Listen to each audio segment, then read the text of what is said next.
if anything, we are in the era of big data, as they call it.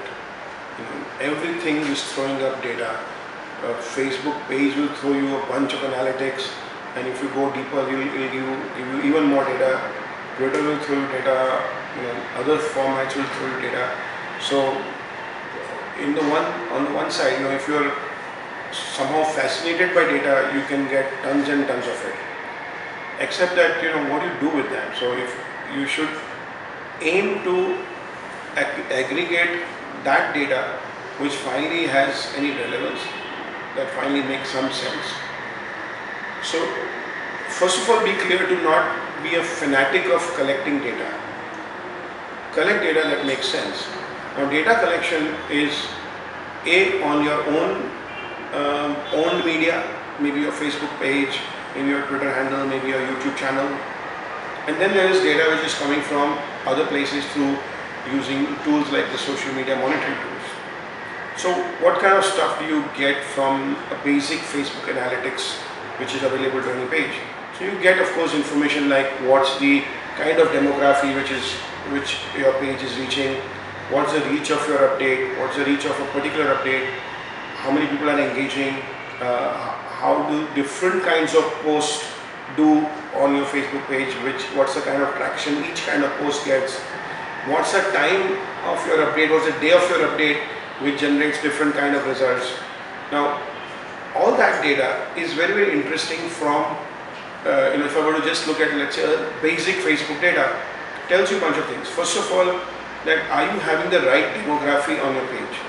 So if you are let's say a paint company which was actually looking to reach 25 to 35 year olds, but by chance that there was some mistake in a media buy which you did on Facebook, and you have a huge skew and you have under 17 as your largest constituent on your Facebook page. Now what does that do to you?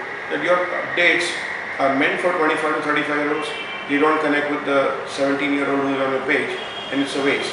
If you try to cater to the 17-year-old, you can't talk to him about buying paint for your house, so you start talking something else, it doesn't serve your brand purpose.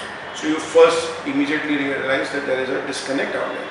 So that kind of data first gives you pointers that, maybe we need to go and fix it. So you can do something and fix it. Similarly, in terms of your data around the updates which you do, the posts which you have, the reach which it gets, the connectivity it gets, that data is important for you to plan your content strategy on an ongoing basis. From a point of view of what's working, what's not working, what day of the week, what time of the week is the best connect for your audience, which kind of content engages them more, which doesn't engage, fix that. So here you are getting a lot of interesting pointers to formulate your ongoing content strategy. Such information is also available in the way you get Twitter data for your content, or perhaps some of your other own platforms like maybe SlideShare or LinkedIn or YouTube. But there is data outside. There is deeper data which is coming from social media monitoring. So when you say you're monitoring for your brand and you get 10,000 different results which come in, I mean, without digging deeper, that's just a bunch of data which has no meaning. So what do you do? So the first thing you need to do is to actually classify that data correctly. So you may classify that data in terms of what is it about. So is it about your product? Is it about your customer service? Is it about your price? Anything. So if you have multiple products, is it about a specific product? Tag it suitably so you know what is it. Is it about competition? Is it a review? Whatever it is, first do that. Second thing is tag it for sentiment. From your point of view as a brand, is it positive? Is it negative? Is it neutral? Is it highly alarming? Is there a potential PR risk out there about it? So you do all that. So at least you have the information well classified for all the different content which you have identified. Once you've got that, then you know there is a certain action plan based on what it is. Maybe the positive one, you may choose to do nothing, or you may choose to acknowledge and do something. If you have negative data and things which have negative sentiment, you may want to send it to the respective teams and departments in your organization for them to take the next action.